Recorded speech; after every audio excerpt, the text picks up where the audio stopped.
कोर्टामध्ये केस चालते, त्या केसमध्ये अनेक लोक अनेक प्रकारची माहिती दाव्यामध्ये सांगण्यासाठी वकिलांना सांगतात.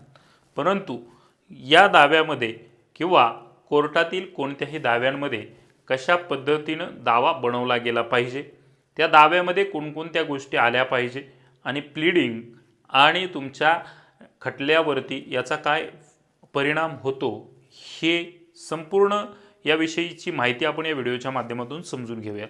मी हरिप्रसाद आणि तुम्ही पाहत आहात कायदा.com.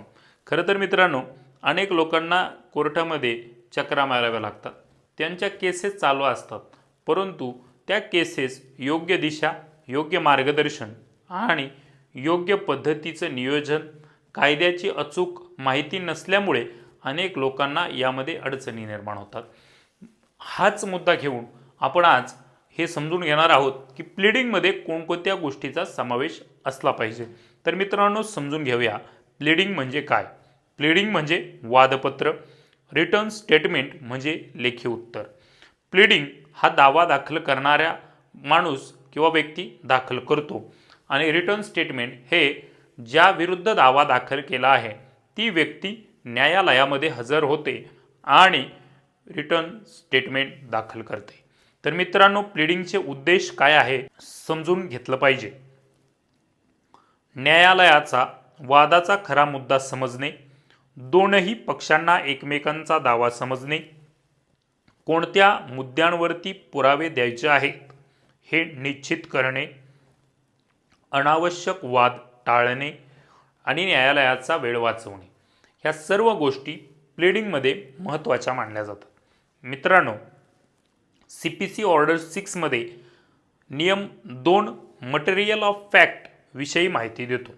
सर्वात महत्त्वाचा रूल म्हणजे हा नियम सांगतो की प्लीडिंगमध्ये फक्त मटेरियल ऑफ फॅक्ट म्हणजेच काय तर खटल्यात विजय मिळवण्यासाठी जी आवश्यक तथ्य आहेत, जी सिद्ध करावी लागतात, त्यांचीच मांडणी या खटल्यामध्ये केली जावी.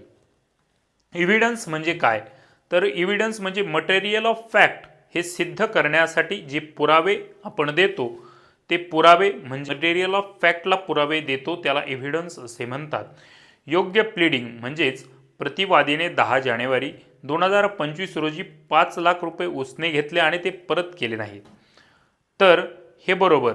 आणि चुकीचं प्लीडिंग काय तर माझ्या बँक स्टेटमेंटमध्ये व्हिडिओ ऑडिओ साक्षीदार आहेत, अशा पद्धतीचा एव्हिडन्स आपण क्रिएट करता कामा नये. यामध्ये तुमच्यावरती काय मटेरियल ऑफ फॅक्ट त्याची तत्त्व काय आहेत हे आपण सांगितलं पाहिजे. म्हणजे कोणकोणत्या प्रकारचा अन्याय झाला आहे, कशाविषयी आपण खटला दाखल करतो, या मटेरियल ऑफ फॅक्ट विषयीची माहिती यामध्ये असणं आवश्यक आहे. रूल 2 मध्ये फॉर्म्स ऑफ प्लीडिंग म्हणजेच CPC मध्ये नमुन्याप्रमाणे प्लीडिंग तयार करावी लागते. जर नमुना उपलब्ध नसेल तर तितक्या साध्या आणि स्पष्ट भाषेत प्लीडिंग तयार करावी. फ्रॉड, जर पक्षकार फसवणुकीचे आरोप करत असेल तर त्याने फसवणूक केली असे लिहिणे पुरेसे नाही, तर त्या गोष्टी नमूद कराव्या लागतात. उदाहरणार्थ, फसवणूक कशाची झाली, कोणी केली, कुठे केली आणि कोणत्या पद्धतीने केली याविषयीची माहिती या दाव्यामध्ये असणं आवश्यक आहे. कंडिशन अँड प्रेसिडेंट म्हणजे कायद्यानुसार एखादी पूर्वअट पूर्ण करणे आवश्यक असेल, पूर्ण केल्याचे प्लीडिंगमध्ये नमूद करावे लागते. डिपार्चर ऑफ प्लीडिंग म्हणजेच एखादा प्लेंट जसे म्हटले आहे त्यामध्ये पूर्णपणे विरुद्ध नंतर म्हणता येत नाही, हे सुद्धा आपण समजून घेतलं पाहिजे. न्यू ग्राउंड्स, नवीन कायदेशीर मुद्दे मांडता येतात, परंतु त्याने समोरील पक्षाला अन्याय होता कामा नये, हे सुद्धा समजून घेतलं पाहिजे. आणि डिनायल ऑफ कॉन्ट्रॅक्ट म्हणजे करार किंवा व्यवहार नाकारायचा असेल तर स्पष्ट शब्दात नाकारणे आवश्यक आहे. व्हेरिफिकेशन, प्लेंट किंवा रिटर्न स्टेटमेंट दाखल करताना आपण परिच्छेद स्वतःच्या माहितीनुसार आहे, कोणतेही माहिती विश्वासावरती आधारित नाही हे नमूद करावे लागते. व्हेरिफिकेशन चुकीचे असल्यास न्यायालय आक्षेप घेऊ शकते. आणि स्ट्रिक्टिंग आउट ऑफ प्लीडिंग, न्यायालयात खालील मजकूर काढून टाकला जाऊ शकतो: अनावश्यक, बदनामीकारक, निरर्थक आणि न्यायालयीन प्रक्रियेचा गैरवापर करणारा, विलंब करण्यासाठी टाकलेला मजकूर न्यायालय यामधून काढून सुद्धा टाकू शकतं. अमेंडमेंट ऑफ प्लीडिंग म्हणजे तुम्हाला यामध्ये बदल सुद्धा किंवा जोडसुद्धा यामध्ये देता येते. प्लेंट किंवा रिटर्न स्टेटमेंटमध्ये चूक असेल तर न्यायालय दुरुस्तीची परवानगी देते. दुरुस्ती कधी मिळते? खरी चूक असल्यास, न्यायासाठी आवश्यक असल्यास, दुसऱ्या पक्षाला गंभीर नुकसान होत नसल्यास त्या ठिकाणी न्यायालय ही दुरुस्तीची परवानगी देत असते. ट्रायल सुरू झाल्यानंतर सहज दुरुस्ती मिळत नाही. पक्षकाराने दाखवावे लागते की योग्य प्रयत्न करूनही ही बाब आधी मांडता आली नव्हती, त्यामुळे आता दुरुस्ती करणे आवश्यक आहे. दुरुस्तीची परवानगी मिळाल्यानंतर न्यायालयाने दिलेल्या कालावधीत दुरुस्ती करणं आवश्यक आहे. Material fact and material particulars अनेक ठिकाणी महत्त्वाचे ठरतात.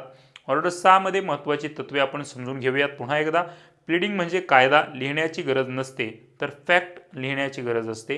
पुरावे प्लीडिंगमध्ये देता येत नाहीत. प्लीडिंगवरूनच न्यायालय इश्यूज ठरवते. पुराव्याच्या टप्प्यावरती प्लीडिंगच्या बाहेर नवीन केस मांडता येत नाही. हे समजून घेतलं.